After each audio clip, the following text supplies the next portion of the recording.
I'm Max Dalton, and in this video I'll show you how to disable the digital assistant on your Android device. Step 1. Tap to open the Settings app on your Android device and then tap Apps in this menu.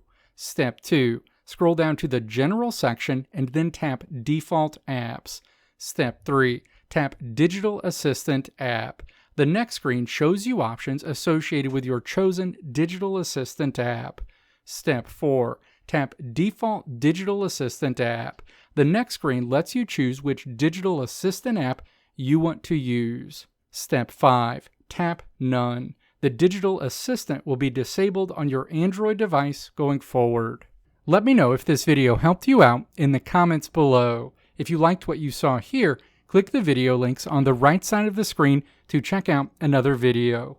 Or click the logo on the left side of the screen to check out my tutorial website at www.maxdalton.how.